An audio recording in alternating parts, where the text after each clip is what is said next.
दोस्तों, जैसा आप जानते हैं, पिछले कुछ दिनों से इजराइल एक जंग में फंसा हुआ है और इसी जंग के बीच में कई बड़े बड़े प्रसिद्ध जियोपॉलिटिकल एनालिस्ट्स हैं जो इस वक्त यूट्यूबर भी हैं।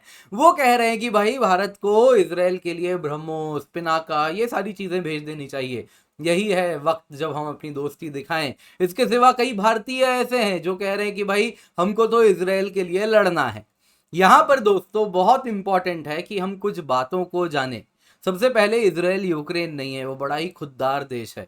अब दोस्तों, इजराइल के एम्बेसडर ने खुद कुछ कहा है इन सारे विषयों पर।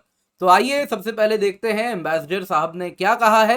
ये इजराइल के एम्बेसडर हैं भारत में और ये अपना बयान दे रहे हैं। तो सबसे पहले इसको मैं चलाता हूं।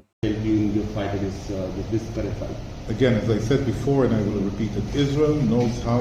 Israel never asked for anyone to come and fight for us. We don't want any blood spilled. I had, by the way, quite a few Indians who wanted to volunteer, and I told them, thank you very much, but we fight our own fights. We don't want other people to fight our fights. It was always our way. It's true that the Americans are helping us with the supply or ammunition because we manufacture together, we develop together, and we will deplete quite a lot of ammunition every time we have a conflict like that. But other than that, I don't really care if people are not. I don't need anyone to come into my aid. We will do that. We have all the capacity to do that. We are a very small but strong and very fierce country, and we are okay. Any defense aid with India from India that you have sought or you have been? We haven't asked for anything. I'm not sure that we need anything. I think that we are okay. Our problem here is not weaponry. This is not the issue. The issue is that we are fighting inhumane terrorists who are not shy of using any tool, old women and young children, as a weapon in the war.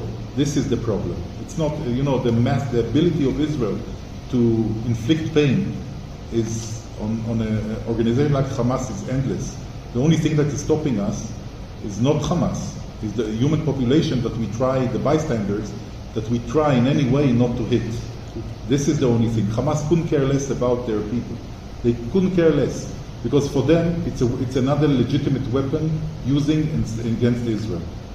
तो दोस्तों, जैसा आपने इस video में देखा, तो यहाँ पर 5 इंपॉर्टेंट पॉइंट इजराइल के एम्बेसडर ने किए हैं। आइए इनको एक एक करके देखते हैं, जानते हैं।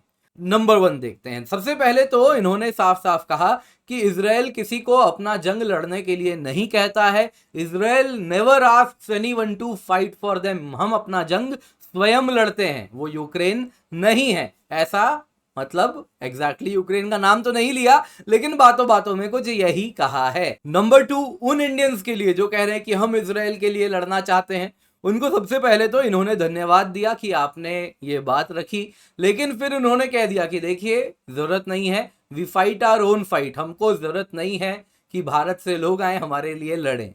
नंबर 3, इन्होंने सप्लाईज एंड एम्यूनिशन की बात की।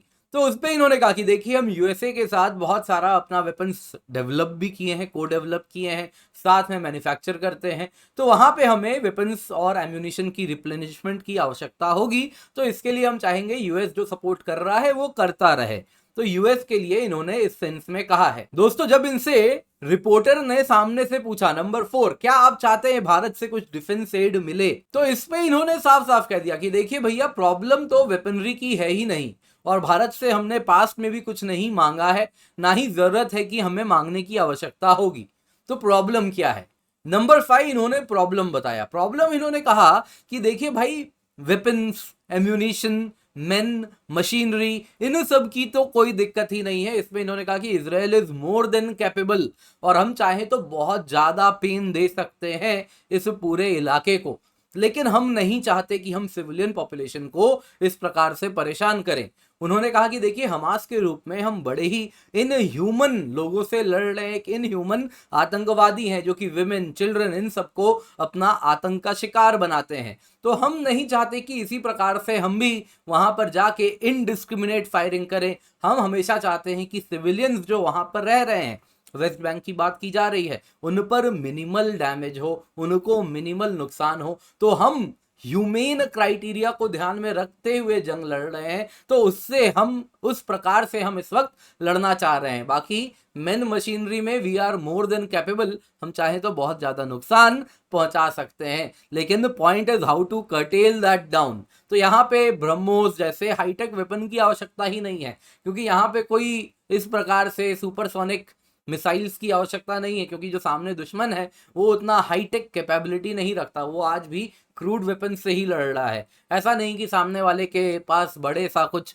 यहाँ पे एयरफोर्स सिस्टम है जिसके रडार्स को नष्ट करना हो, जिसके लिए उन्हें ब्रह्मोस चाहिए हो, वैसी आवश्यकता नहीं है। ना ही पिनाका की जरूरत है, क्योंकि पिनाका अगर आप देखें तो वो बड़े से इलाके को फ्लैट कर देता है ना, पूरा का पूरा मास में इलाके को चपटा कर देता है। तो यहाँ पर वो भी नहीं चाहिए, क्योंकि West Bank highly densely populated है, तो यहाँ पर वो भी वेपन्स नहीं चाहिए, क्योंकि बहुत ज्यादा सिविलियन डैमेज हो जाएगा, तो वो नहीं चाहिए इस वक्त उनको चाहिए कि किस प्रकार से जो मिलिटेंट हाइडआउट्स हैं उनका जो हेडक्वार्टर है, हालांकि वो भी इस प्रकार से स्टेशनड है कि सिविलियन पॉपुलेशन से मिक्स करके रखा गया है, तो फिर भी कैसे सर्जिकली उनको मारा जाए, इस तरफ अभी इजराइल का फोकस बना हुआ। दोस्तों, उम्मीद करता हूं आपको ये वीडियो और ये एनालिसिस पसंद आई होगी, तो लाइक जरूर कीजिएगा। भारत संवाद को कृपया करके सब्सक्राइब करें, आप लोगों की सब्सक्रिप्शन की बहुत ज्यादा आवश्यकता है, तो सब्सक्राइब करें, अपने मित्रों के साथ हमारे वीडियोस को जरूर शेयर करें।